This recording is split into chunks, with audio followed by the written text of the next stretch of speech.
El libro de Malaquías, la última palabra de Dios en el Antiguo Testamento, lección número 2, segunda acusación.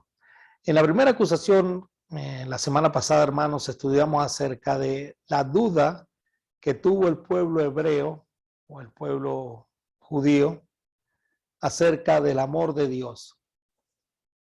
Cuando Dios les dice, yo os he amado, ¿y en qué nos amaste? Preguntamos, ¿de veras en qué nos has amado? Y Dios les muestra una evidencia de que en verdad ama a ese pueblo rebelde, pero con todo y eso lo ama, y por amor está ahora dándoles esta última profecía, este último llamado al arrepentimiento por medio del profeta Malaquías. Entonces la segunda acusación la vamos a encontrar de Malaquías capítulo 1, versículos 6 al 14. Vamos a leerlo en la Reina Valera. Malaquías 1:6 dice así: el hijo honra al padre y el siervo a su señor. Si pues soy yo padre, ¿dónde está mi honra? Y si soy señor, ¿dónde está mi temor? Dice Jehová de los ejércitos a vosotros, oh sacerdotes, que menospreciáis mi nombre y decís, ¿en qué hemos menospreciado tu nombre? En que ofrecéis sobre mi altar pan inmundo. Y dijiste, ¿en qué te hemos deshonrado? En que pensáis que la mesa de Jehová es despreciable. Y cuando ofrecéis el animal ciego para el sacrificio, ¿no es malo? Asimismo, cuando ofrecéis el cojo o el enfermo, ¿no es malo? Preséntalo pues a tu príncipe. ¿Acaso se agradará de ti o le serás acepto? Dice Jehová de los ejércitos.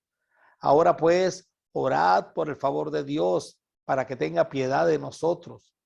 Pero, ¿cómo podéis agradarle si hacéis estas cosas? Dice Jehová de los ejércitos. ¿Quién también hay de vosotros que cierre las puertas o alumbre mi altar de balde? Yo no tengo complacencia en vosotros, dice Jehová de los ejércitos, ni de vuestra mano aceptaré ofrenda. Porque desde donde el sol nace hasta donde se pone, es grande mi nombre entre las naciones, y en todo lugar se ofrece a mi nombre incienso y ofrenda limpia, porque grande es mi nombre entre las naciones, dice Jehová de los ejércitos. Y vosotros lo habéis profanado cuando decís, inmunda en la mesa de Jehová, y cuando decís que su alimento es despreciable.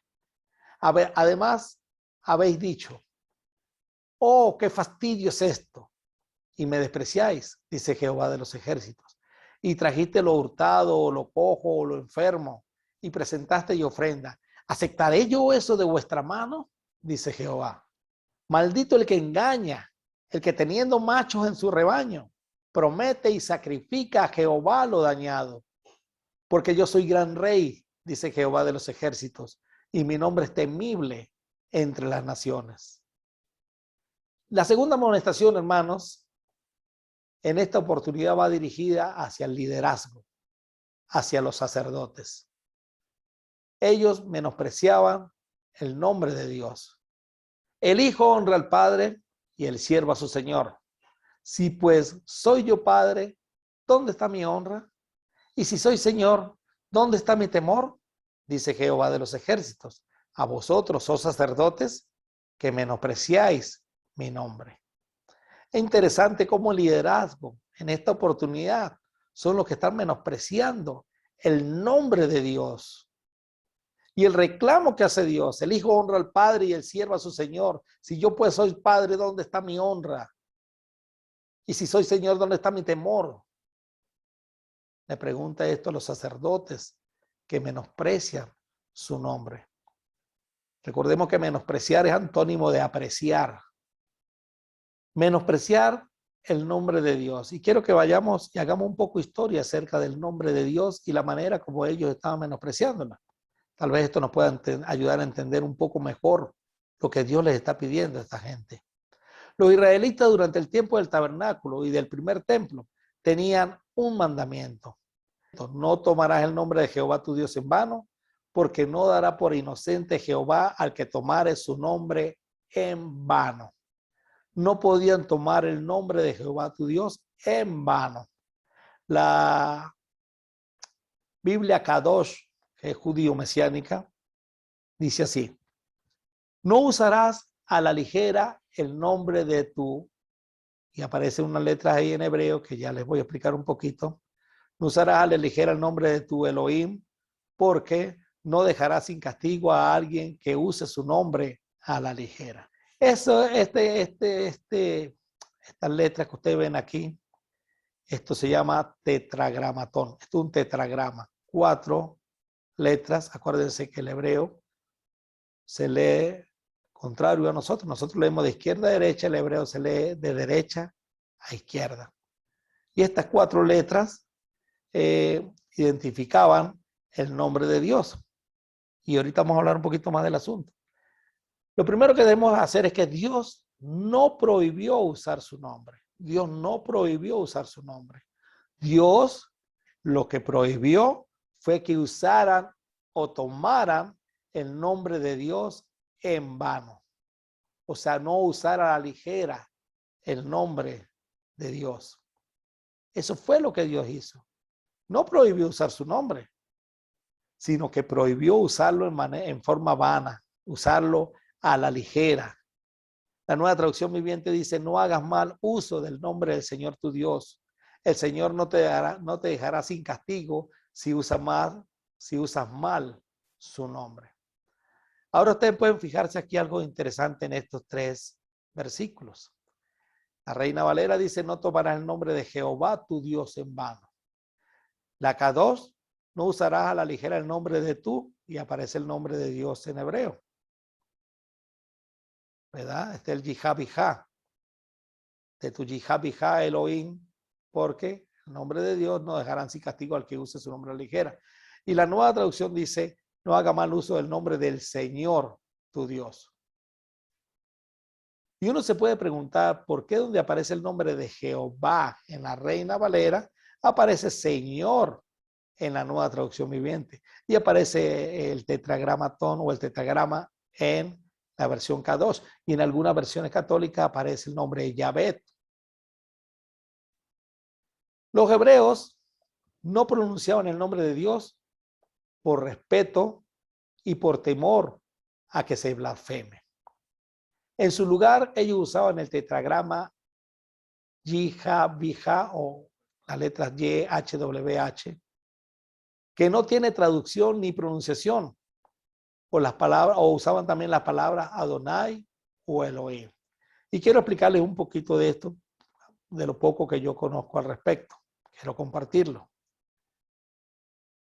Como Dios había dicho que no usaran el nombre de Dios en vano, o no lo tomaran a la ligera, como decía la Kadosh, los hebreos prefirieron no usar el nombre, ni en vano,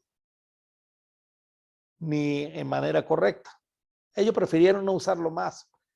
Entonces, donde aparecía el nombre de Dios, ponían o bien el tetragrama o ponían la palabra Adonai. La palabra Adonai significa Señor. Por eso que en la Nueva Traducción Viviente, en lugar de Jehová, dice Señor. O también ponían el nombre, la palabra hebrea Elohim, que significa Dios. Por miedo o por temor a no usar el nombre de Dios por respeto. Y por temor a que sea el nombre de Dios blasfemado. Aquí hay un cuadro comparativo donde tenemos el tetragrama original sin vocales. Al principio el hebreo no tenía vocales. Imagínense un idioma donde no haya vocales, debe ser bien difícil pronunciarlo, ¿no? Piensen las palabras en el español y todas las palabras en español, el significado lo dan las vocales. Entonces tenemos el tetragrama original sin vocales, tenemos el vocablo Adonai sin vocales, aquí como usted lo ve, Adonai, comienza con el Aleph, ¿verdad? Tenemos luego el vocablo Adonai con vocales, porque luego con el tiempo un grupo de gente, que los llamaron los masoretas, que pusieron, para darle sentido al lenguaje hebreo, le incluyeron vocales al lenguaje hebreo, o masoretas también se llaman. ¿Y qué significaba esto? Que las vocales iban a ser estos punticos que usted ve aquí, este puntico, esta raya, esta palabra esta letra que pareciera que fuera la T. Estas son las vocales dentro del lenguaje hebreo. O sea, la palabra como tal no cambia y las vocales se le incluyen bien sea en la parte inferior o en la parte superior de la letra. Entonces aquí tenemos el vocablo Adonai con vocales. Entonces, ¿qué hicieron ellos? Pues vamos a ver, vamos a hacer algo, dijeron ellos. Donde aparezca el Yijabijá, le vamos a incluirle las vocales de la palabra Adonai. Vocales de Adonai en el tetragrama, el resultado es la lectura de Jehová. Entonces vemos, ¿ven? Aquí ven ustedes el tetragrama y las vocales. Las vocales. O sea que al tetragrama le incluyeron simplemente las vocales de la palabra Adonai. Y de esa manera se forma la palabra Jehová, que en las Biblias traducen como Jehová o en algunas otras traducen como Yahvé. Todo dependiendo de cómo ellos establezcan el uso de la vocal. Ahora, la pregunta que normalmente se hace o nos hacen es, ¿cuál es el nombre de Dios? ¿Jehová o Yahvé? Porque en alguna Biblia aparece Jehová y porque en otras Biblias aparece el nombre de Yahvé. ¿Le han hecho a usted alguna vez esa pregunta? ¿Qué significa el tetragrama, el Yijabijá? ¿Qué significa? El Yijabijá viene del hebreo ayat, que significa ser. Yo soy el que soy, o seré el que seré. Antes que un nombre, hermanos, el tetragramatón Yijabijá define un estado, define el eterno, el autoexistente, el que es, el que existe en sí mismo, el que es, era y será. Cuando Dios se le presentó a Moisés, dijo Moisés a Dios, he aquí que llego a los hijos de Israel y les digo, el Dios de vuestros padres me ha enviado a vosotros. Si ellos me preguntan, ¿cuál es su nombre? ¿Qué les responderé? Y respondió Dios a Moisés, yo soy el que soy. Y así dirás a los hijos de Israel, yo soy, me envió a vosotros. Éxodo capítulo 3, versículos 13 al 14. Cuando Moisés le preguntó a Dios por su nombre, simplemente Dios le respondió, dígale que yo soy Yijabijá, que yo soy el que soy. Pero yo soy el que soy, ¿qué? Pues yo soy el que soy. Simplemente diga, yo soy el que soy, el Yijabijá. Dígale, yo soy, me envió a vosotros. Yo soy el que soy. Y la frase lo complementa la palabra que continúa. Yo soy el que soy. ¿El que soy qué? Bueno, yo soy tu Dios. Yijabijá Elohim. Yo soy tu Dios. Génesis 2:4. Yijabijá Nisi. Yo soy tu bandera. Yo soy tu milagro. Yijabijá Yiret. Yo soy el que provee. Yo soy el que soy. Yo soy tu Dios, yo soy tu bandera, yo soy el que provee. Yo soy tu paz. Yijabijá Shalom. Yo soy tu paz. Yijabijá Sikenu. Yo soy tu justicia. Yijabijá Rafa. Yo soy el que te sana. Yo soy tu sanador. Yijabijá Sebaot. Yo soy tu ejército. Yo soy el que pelea. Yo soy el que lucho por ti. Yijabijá Asá. Yo soy tu hacedor. Yijabijá Sama. Yo estoy presente. En cualquier lado, yo estoy presente. Yo estoy contigo. Yijabijá Rahab.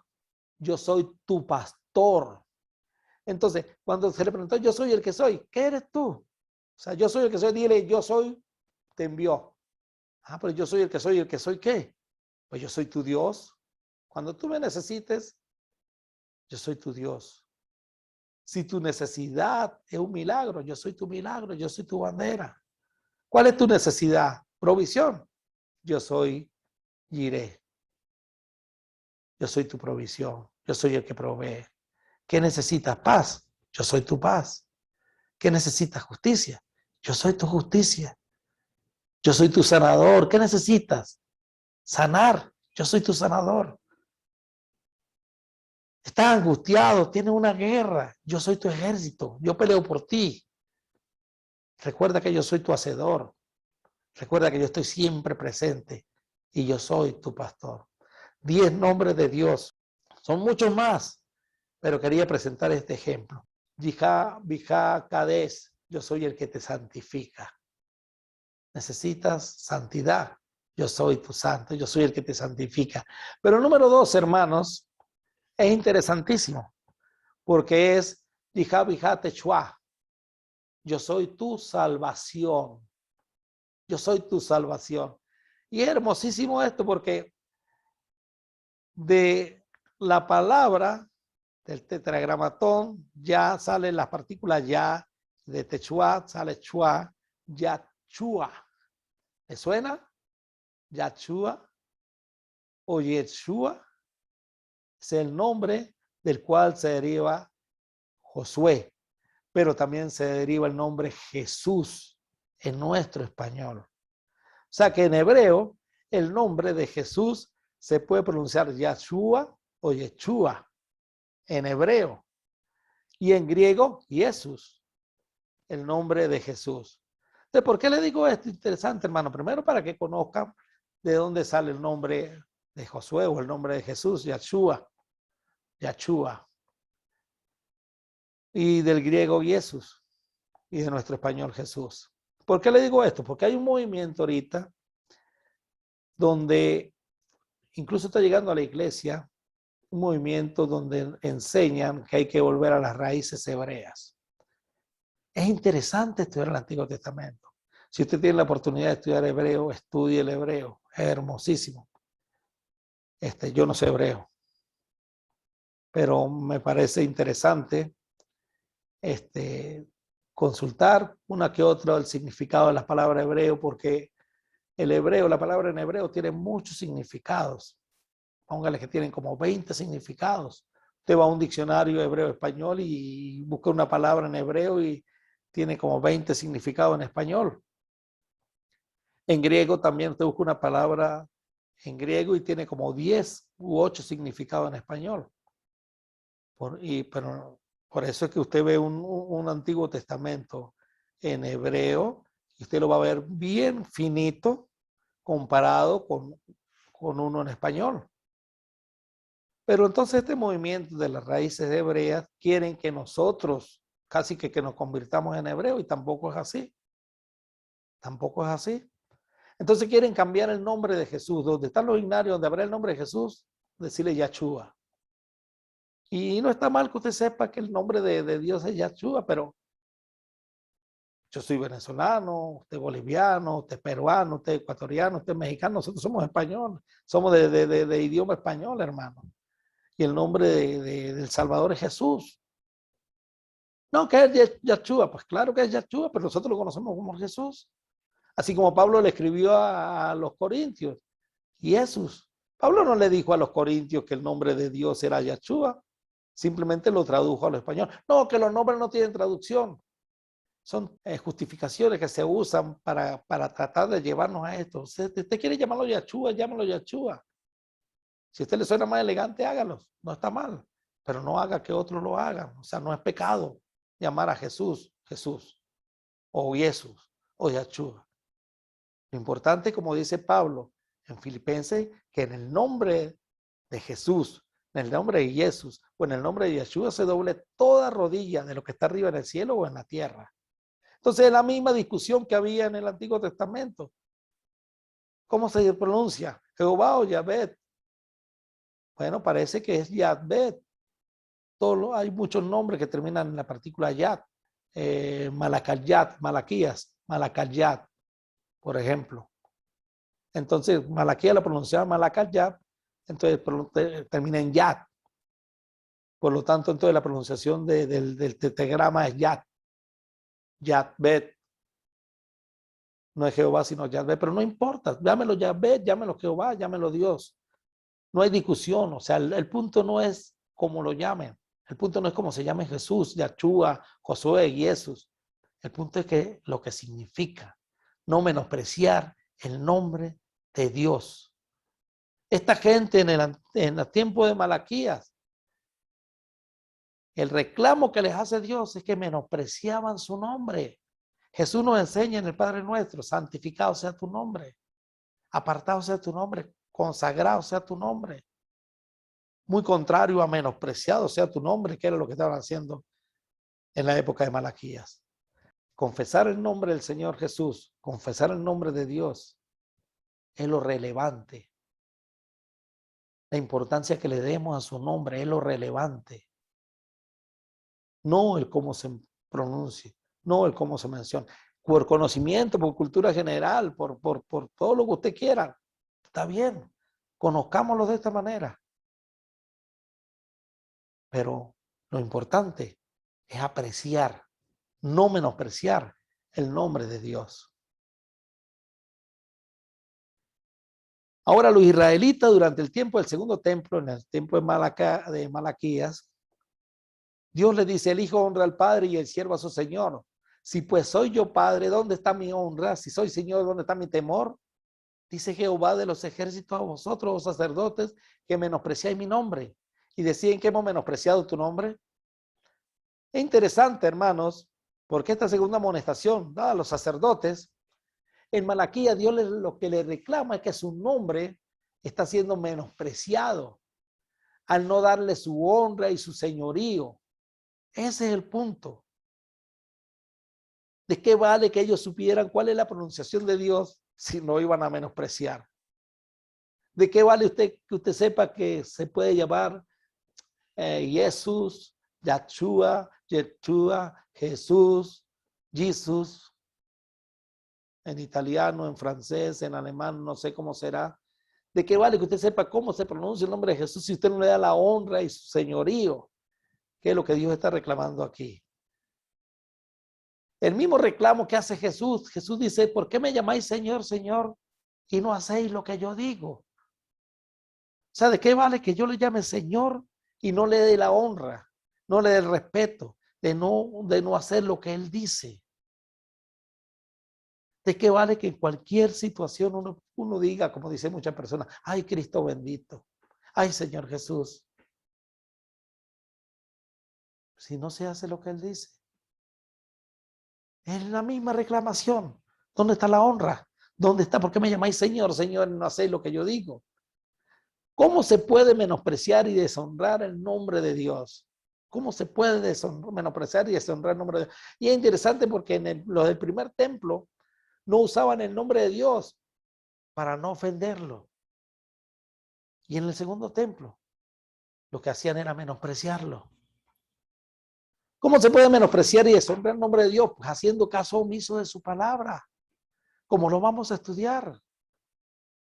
Como Jesús dice, ¿por qué me llamáis Señor, Señor y no hacéis lo que yo digo? O sea, si yo no hago lo que Dios dice, si yo menosprecio su palabra, si yo hago caso omiso de su palabra, yo estoy menospreciando y estoy deshonrando el nombre del Señor Dios y el nombre de Jesús. Lo estoy deshonrando. ¿De qué vale que yo sepa que dice Yahshua, Yeshua, Jesús, Jesús, Jesús? ¿De qué vale? Si yo tengo que conocer la voluntad de Dios y que nos la da en españolito. Porque sabe que fuera difícil que Dios no hubiese permitido que la Biblia fuese traducida y que nosotros tuviéramos que estudiar del griego directamente. Primero tendríamos que aprender el idioma griego para poder estudiar la voluntad de Dios. Dios nos la pone tan fácil, hermano, que está traducida. Y no solamente traducida, está en lenguaje coloquial, en lenguaje más entendible, en literatura más sofisticada, en todo. Lo tenemos en nuestros celulares, los tenemos en nuestras tablas, los tenemos en nuestras computadoras. Usted puede prender su Smart TV si lo tiene y poner YouTube y escuchar la Biblia en nuestro español. Qué bendiciones que nosotros podamos tener la Biblia en español. Recuerdo yo en la iglesia en Aruba al principio, allá allá habla mucho idioma, allá hablan holandés, papiamento, español, inglés, pero el lenguaje del pueblo era el papiamento, y ellos al principio no tenían el Antiguo Testamento en papiamento de manera completa. Era un lujo tener cada tomo en papiamento, o sea, había que tener mucha plata para tener 39 libros del Antiguo Testamento, libro tomo por tomo, traducido al papiamento. El Nuevo Testamento ya está traducido completo. Y era un lujo, el que quería estudiar el Antiguo Testamento en papiamento, era un lujo tener eso, era como tener los pergaminos, imagínense, algo así parecido. Ahorita lo tienen completo, qué bendición, que la Biblia sea traducida en tantos idiomas, en tantos dialectos. Entonces viene gente a discutir que pues, tenemos que regresar al hebreo, no, hermanos. Pero yo puedo menospreciar y deshonrar el nombre de Dios por no hacer lo que entiendo en mi español de la palabra de Dios. Hay un dicho que dice, no se preocupe por lo que no entienda. Preocúpese por no hacer lo que entiende. Eso. Si lo tenemos en español, podemos honrar el nombre de nuestro Dios. Podemos apreciar, glorificar, honrar el nombre de Dios. Pero la manera que se menosprecia y se deshonra el nombre de Dios, menospreciando, haciendo caso omiso de su palabra. Y decían que hemos menospreciado tu nombre, decían ellos, Malaquías 1:6. ¿Se podrá menospreciar el nombre de Dios sin saberlo? Es una buena pregunta. ¿Se podrá menospreciar el nombre de Dios sin saberlo? ¿Será que en verdad ellos no lo sabían? ¿Puede llegar uno al hecho de menospreciar el nombre de Dios y no estar consciente de ello? Yo creo que no, en parte. Porque la gente que anda en ignorancia de la palabra de Dios, aunque diga Jesús, aunque crean que Jesús es su pastor, en Marcos capítulo 6, hay una parte donde Jesús sale y ve al pueblo y dice que tiene compasión de ellos porque son como ovejas sin pastor. Y eran israelitas, eran judíos. Judíos que tal vez muchas veces rezaban y oraban. Jehová mi pastor, nada me faltará. Jehová mi pastor, nada me faltará. Y ellos se aseguraban, Jehová mi pastor. Y Jesús dice, esto, tengo compasión de esta gente porque son como ovejas que no tienen pastor. Una cosa es lo que la gente crea y otra cosa es lo que en realidad Dios dice que es. Una cosa es que la gente crea que Jehová es su pastor y otra cosa es que Dios diga, tengo compasión de esta gente porque son como ovejas que no tienen pastor. Entonces, cuando uno no conoce la palabra de Dios, pues no puede honrar a Dios, no puede apreciar a Dios. Pero cuando uno conoce la palabra de Dios y hace caso omiso a la palabra de Dios, deshonra a Dios, menosprecia a Dios, desprecia a Dios, lo tiene a menos. Entonces, ¿será en verdad que no lo sabían? Pues este pueblo sí, porque este pueblo no era ignorante. ¿Puede llegar uno al hecho de menospreciar el nombre de Dios y no estar consciente de ello? Créame, que el que conoce la voluntad de Dios decide si apreciarlo o menospreciarlo. No se puede menospreciar, en ignorancia no se puede. O sea, el que ignora la palabra de Dios, el que no sabe la palabra de Dios, que no la conoce, tal vez no puede apreciar porque no lo conoce. Pero el que la conoce y no la hace, ese sí está menospreciando el nombre de Dios. Y está consciente de eso. Está consciente de eso. Pues analicemos la respuesta de Dios. ¿En qué te hemos menospreciado? La respuesta de Dios fue en que ofrecéis sobre mi altar pan inmundo. También lo había deshonrado. Y dijiste, ¿en qué te hemos deshonrado? En que pensáis que la mesa de Jehová es despreciable. Pan sobre el altar. Fíjense la similitud que hay entre ofrecéis sobre mi altar pan inmundo y el desprecio de la mesa de Jehová. ¿Qué tiene que ver esto? Cuando te hablan de pan, cuando te hablan de mesa, están hablando de comida, están hablando de alimento. Pan sobre el altar, sí. Comida sobre el altar, sí. Cada sacrificio que los israelitas ofrecían, podían, o por lo menos de la mayoría de ellos, el sacerdote podía comer. Por ejemplo, los sacerdotes comían del sacrificio del altar dependiendo del sacrificio. Vamos a hacer un breve resumen aquí, rápido, de cada uno de los sacrificios. El primer sacrificio era el sacrificio del holocausto. El animal era el animal que tenía que ser un macho de la ganadería vacuna, ovejuna o caprina. Tenía que ser quemado completamente. De ese animal no podían comer nada, todo era quemado. La piel del animal era otorgada al sacerdote que lo ofrecía. Eso está en Levítico capítulo 7. Tenían un segundo sacrificio que era el sacrificio de paz. Una parte del animal era dada al sacerdote. El pecho, la espaldilla, el muslo derecho, las quijadas y el cuajar. Ahí están los textos bíblicos que avalan y confirman lo que estoy diciendo. El resto del animal era dado al oferente para compartirlo con su familia y amigos en un gran banquete. O sea, se sacrificaba y la carne era parte de comida para el sacerdote y parte de comida para el pueblo. En el sacrificio por el pecado por hierro, o sea, el pecado por ignorancia, si era el sumo sacerdote o de la congregación de manera completa, no podían comerse ninguna parte del animal. Pero si el sacrificio era del líder o jefe del pueblo, el sacerdote podía comer su porción. En este caso, el animal sacrificado era un macho cabrío. Levítico 6, 24, 29. Pero de este sacrificio el sacerdote podía comer. Si el sacrificio era de una persona del pueblo, se sacrificaba una cabra o una oveja y el sacerdote se comía una porción correspondiente. Una vez más, el sacerdote podía comer de la carne del animal sacrificado. De este tipo de sacrificio, el pueblo no podía comer ninguna porción de la carne y si el oferente era el sacerdote, tampoco podía hacerlo. Había otro pecado que era el pecado por prevaricación o por culpa. Este era un pecado contra las cosas consagradas al Señor o contra el prójimo. Todo acto cometido contra el prójimo es cometido contra Dios, según este pecado. El único animal que se sacrificaba para la ofrenda de culpa, sacrificado el pecado por prevaricación, era el macho del ganado ovino, o sea, el carnero. Y sumado a esto, debía restituir lo robado solo en los casos mencionados, según Levítico capítulo 14, versículo 12. Pero el sacerdote o todo varón entre los sacerdotes podían comer su porción solo en un lugar santo, pero podían comérsela. Vale la pena señalar que había el pecado que se cometía por o con soberbia.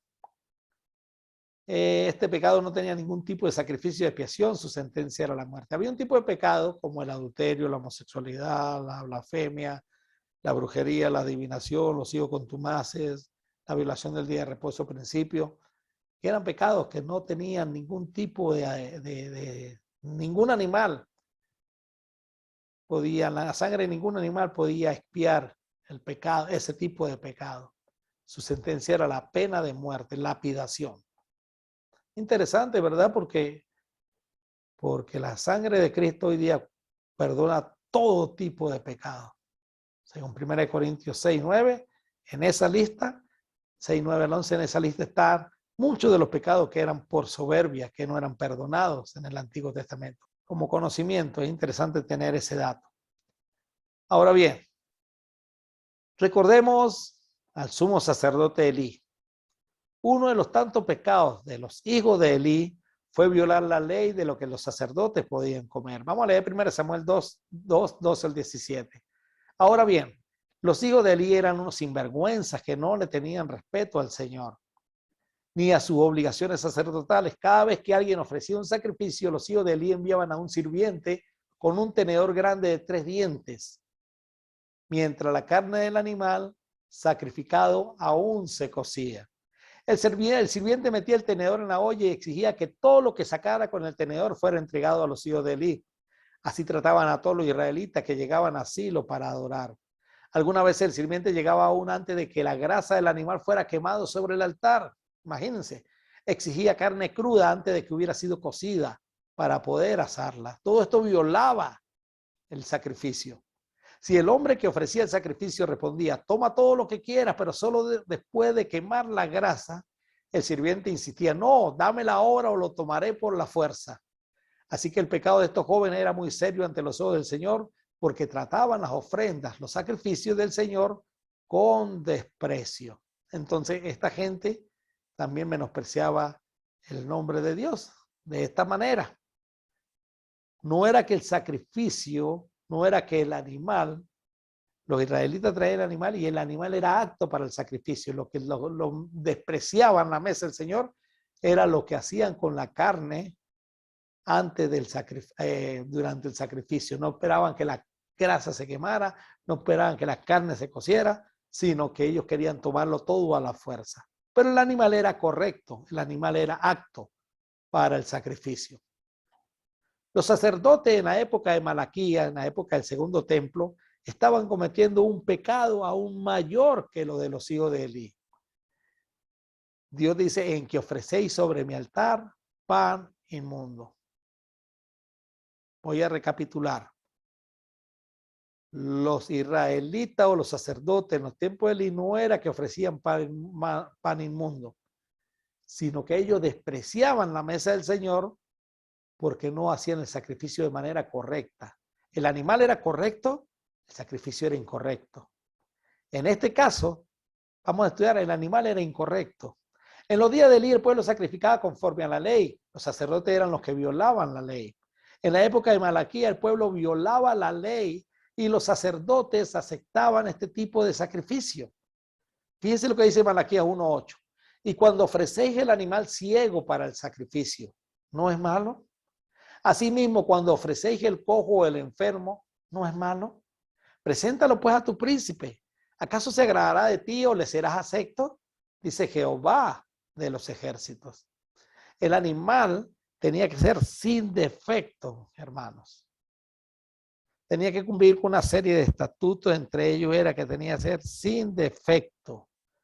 El sacerdote tenía que revisar el animal, el oferente, el israelita traía el animal, el sacerdote tenía que examinarlo para ver si era apto para el sacrificio. Pero esta gente lo dejaba pasar.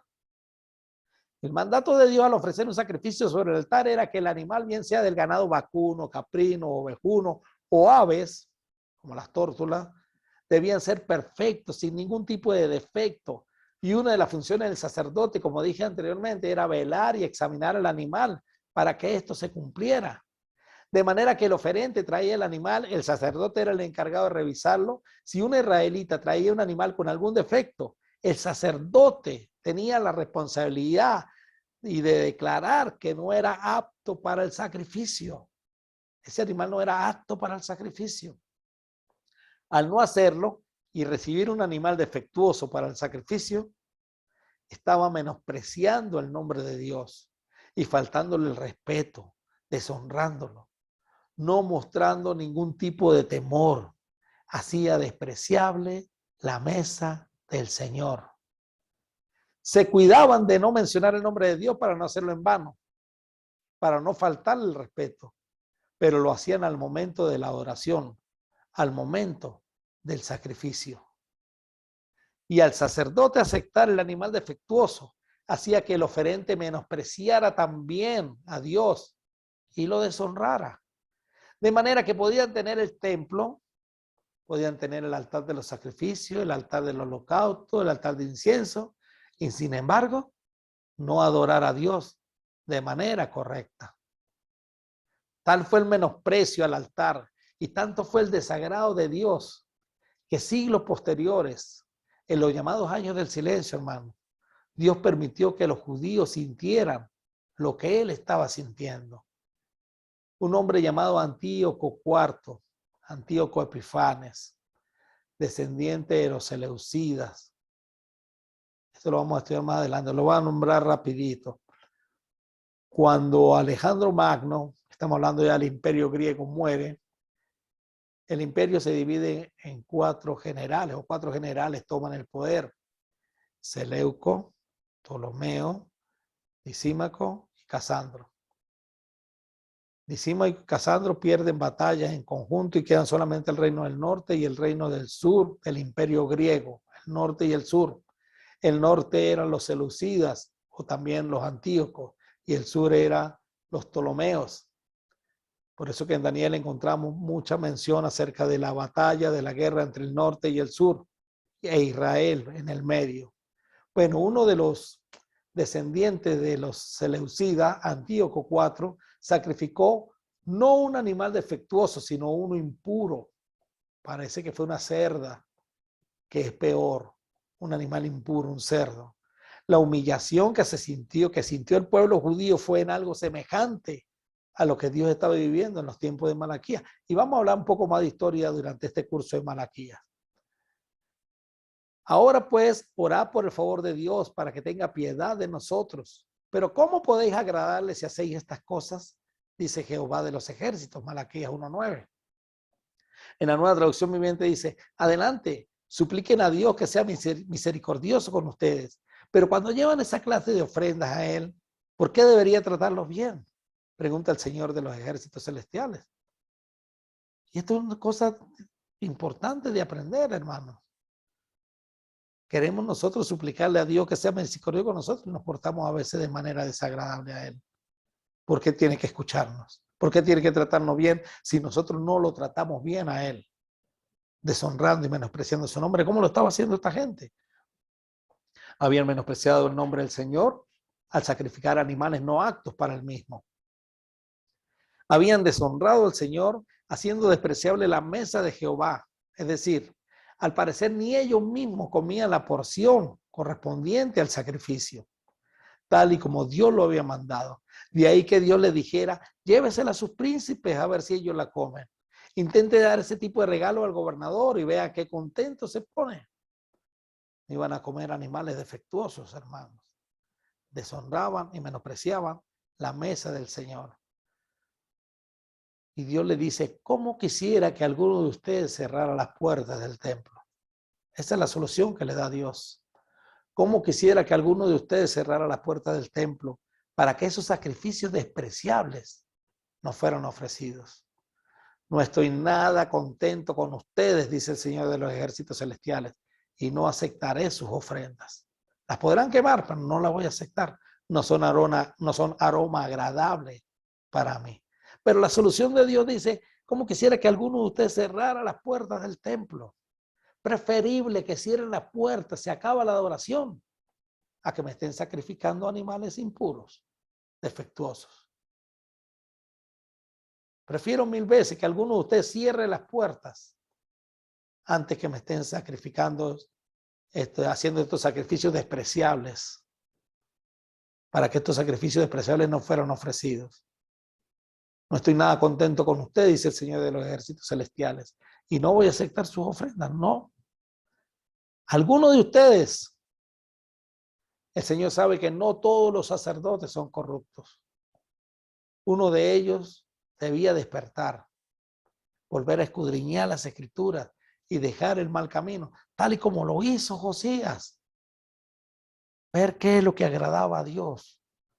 Cerrar la puerta del templo es preferible antes que ofrecer nada. Y es interesante porque eso lo va a hacer Dios. Si ellos no lo hacían, lo va a hacer Dios. Sin embargo, mi nombre es honrado desde la mañana hasta la noche por gente de otras naciones.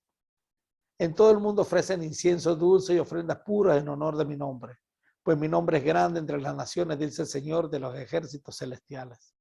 Y ahora este texto es bastante interesante, hermanos, pero es un poco difícil de analizar. ¿Por qué? Si el pasaje se entiende como refiriéndose a los días del profeta, puede que se interprete de varias maneras. Se refiere a los judíos que estaban fuera de Jerusalén. Recuerden que no todos habían regresado, pero ellos tenían su sinagoga. Su nombre era honrado. Y en todo el mundo ofrecían incienso dulce y ofrendas puras en honor de mi nombre. No sabría decir cómo ofrecían el incienso y las ofrendas fuera de Jerusalén. No se podía hacer. Por lo tanto, no creo que se refiera a los judíos que estaban fuera de Jerusalén. ¿Eran los sacrificios de los paganos creyentes en Dios mejores que los de Israel? Pues es otra pregunta que podría hacer. Mi nombre es honrado de la mañana por toda la gente de todas de otras naciones. Si es en ese tiempo, no creo que están bien los sacrificios porque no los sacrificaban en el templo como Dios lo había pedido. Por lo tanto, tampoco creo que se refiera al tiempo en que el profeta vivía, a los días del profeta. ¿Eran los sacrificios de los gentiles prosélitos más aceptables que los de los judíos en Jerusalén? Pues el mismo razonamiento. No lo creo entonces que se trate de un pasaje en los días del profeta. Si el pasaje es profético, Malaquías podría estar anunciando lo que vendría unos 430 años después. ¿Por qué 430 años después? Porque son los 400 años del silencio, más los 30 años del ministerio de Jesús y el establecimiento de la iglesia, donde los sacerdotes serían todos aquellos que fueron lavados con la sangre de Cristo. Ya no eran los sacerdotes, los descendientes de Leví, sino todos aquellos que fueron lavados con la sangre de Cristo. O sea, usted y yo somos sacerdotes de Dios. Como sea, Dios nos dice que había o habrá gente que lo hará mejor que lo que podían estarlo haciendo los sacerdotes en los tiempos de Malaquías. Nuevamente les vuelve a recordar lo mal que ellos lo estaban haciendo. Ustedes, en cambio, deshonran mi nombre con sus acciones. Al traer alimentos despreciables, declaran que no está mal deshonrar la mesa del Señor. Fíjense, qué interesante. Al traer alimentos despreciables, estaban declarando que no está mal deshonrar la mesa del Señor. Tal vez no lo hacían de palabras, lo hacían con hechos, lo hacían con sus acciones. El ejemplo del liderazgo es vital, porque los sacerdotes eran los que hacían despreciable la mesa del Señor. Y claro, el pueblo, al traer la ovejita o el carnero defectuoso y me lo pasó, pues si él lo pasó, si el líder lo pasa, pues debe ser que es válido. Es importante, hermano. Si usted es predicador, si usted es evangelista, si usted es ministro del Señor, su liderazgo es ejemplo para el pueblo. Según lo que usted haga, la gente lo va a hacer, porque la gente sigue. Aunque debo tener los puestos son en Jesús, el perfecto ley, el perfecto líder, perdón. Ustedes dicen, es demasiado difícil servir al Señor y consideran un fastidio mis mandamientos, dice el Señor de los ejércitos celestiales. Imagínense, están presentando animales robados, lisiados y enfermos como ofrendas. ¿Debo aceptar esa clase de ofrenda de ustedes? Pregunta el Señor. Si está Malaquías 1:13. Ya es como la tercera o cuarta vez que lo dice. Ellos decían, es demasiado difícil servir al Señor. Difícil. ¿Qué tan difícil era aceptar los animales defectuosos? Lo hacían fácil. Pero era demasiado difícil seguir los estatutos de Dios. Y consideraban un fastidio sus mandamientos. Lo más triste, hermanos, es que estaban repitiendo el mismo guión.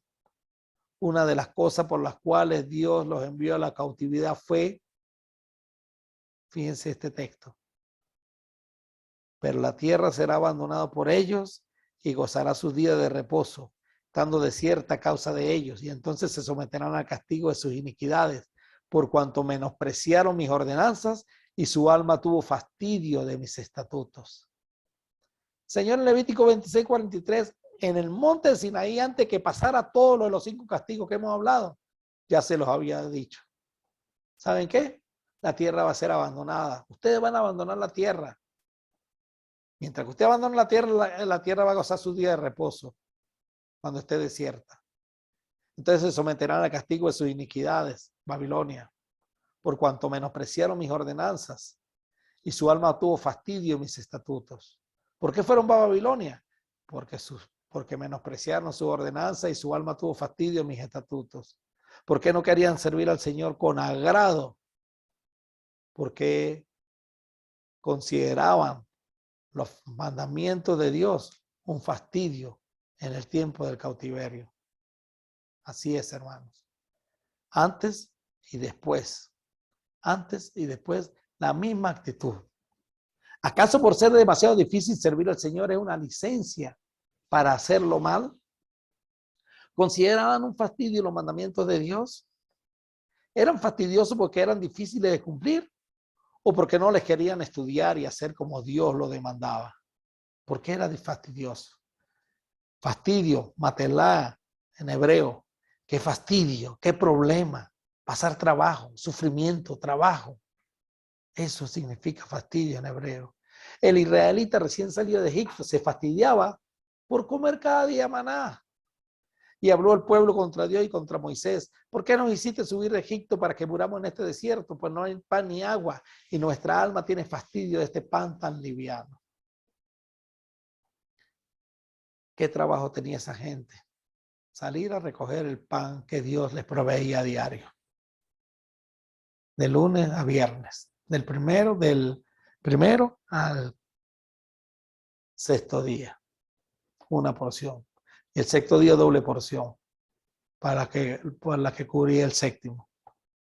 De broma, Dios no se lo metía a la carpita de una vez, se lo servía en el plato. Y ellos consideraban el maná como fastidio. Nuestra alma tiene fastidio de este pan tan liviano. Y el pan es un símbolo de la palabra de Dios. La gente se fastidia de la palabra de Dios. No les llena la palabra de Dios. A algunos, no todos, a estos sacerdotes. Y a algunos no les llena la palabra de Dios. Consideran un fastidio comer de este pan. El pueblo hebreo en aquel tiempo. Imagínense, dice Dios, están presentando animales robados, lisiados y enfermos como ofrendas. ¿Debo aceptar esa clase de ofrenda de ustedes? Pregunta el Señor. Y en Malaquías 1:14, maldito sea el tramposo que promete dar un carnero selecto de su rebaño, pero después sacrifica uno defectuoso al Señor. Pues yo soy un gran rey, dice el Señor de los ejércitos celestiales, y mi nombre es temido entre las naciones. Imagínense, hermano, qué tramposo. Prometía dar un carnero selecto de su rebaño y después terminaba sacrificando uno defectuoso al Señor. Dios lo considera trampa. Maldito sea el tramposo, el tracalero, el truán, que promete darle algo bueno a Dios y termina dándole algo defectuoso. Dice el Señor de los ejércitos celestiales, y mi nombre es temido entre las naciones. Duro. Para Malaquías debió haber sido duro profetizar estas cosas. La aplicación práctica para nosotros, hermanos, es que cuando nosotros honramos a Dios, cuando lo hacemos Señor de nuestras vidas, estamos apreciando su nombre, su obra, su amor. Apreciar a Dios es hacer caso a lo que dice su palabra. Recuerden cuando dice, ¿por qué me llamáis Señor, Señor y no hacéis lo que yo os digo? Pero si yo le doy la honra, yo hago lo que Él va a decir. Confesar el señorío de Cristo no es estar mencionándolo a cada rato. Es mostrar con lo que hacemos en la vida diaria que Él es el Señor. Cuando Dios dice bendice al prójimo, no es estar Dios te bendiga, Dios te bendiga. Si usted lo quiere hacer, hágalo. Pero es hacer el bien al prójimo. Eso es bendecir, decir bien. Maldecir es decir mal, hablar mal. Cuando hablamos mal del prójimo, estamos maldiciéndolo. Cuando hablamos bien del prójimo, estamos bendiciéndolo. Y cuando nosotros mostramos acciones en nuestra vida diaria, correctas, agradables a Dios, estamos confesando el señorío de Cristo. La gente dice, este es discípulo de Cristo. En Romanos capítulo 12, versículo 1 al 2, Dios nos dice cuál es el sacrificio que le agrada y cuál es el que le desagrada. Por lo tanto, amados hermanos, les ruego que entreguen su cuerpo a Dios por todo lo que Él ha hecho a favor de ustedes. Que sea un sacrificio vivo y santo, la clase de sacrificio que a Él le agrada. Esa es la verdadera forma de adorarlo. No imiten las conductas ni las costumbres de este mundo. Más bien dejen que Dios los transforme en personas nuevas al cambiarle la manera de pensar. Entonces aprenderán a conocer la voluntad de Dios para ustedes, la cual es buena, agradable y perfecta. Este es el sacrificio que Dios quiere. Un sacrificio vivo y santo. Un sacrificio completo, como el sacrificio del holocausto. Era completo para Dios. Y entreguemos nuestro cuerpo a Dios, lo pongamos en la parrilla del altar del holocausto. Por todo lo que Él ha hecho a favor de nosotros. Que sea un sacrificio vivo y santo. Ya no es ir a ser quemados. Ya es un sacrificio vivo y santo lo que nosotros hacemos. Es la clase de sacrificio que a Él le agrada. Y es la verdadera forma de adorarlo. No imitar la conducta ni la costumbre de este mundo, hermano. No todo moda es buena. Nuestra tradición es buena. Los israelitas querían ser como las naciones, querían tener un rey como las naciones. Ellos querían ser como el mundo. Dios nos dice, no quieran ser como el mundo. No imiten las costumbres ni las conductas de este mundo. Dejen que Dios sea el rey de sus vidas, más bien. Que los transforme en personas nuevas al cambiarle la manera de pensar. Contrario a lo que hicieron los israelitas, que querían un rey, que sea rey. Dios es el rey de nuestras vidas. De esa manera, honrándolo, apreciándolo, aprenderemos a conocer la voluntad de Dios, la cual es buena, agradable y perfecta.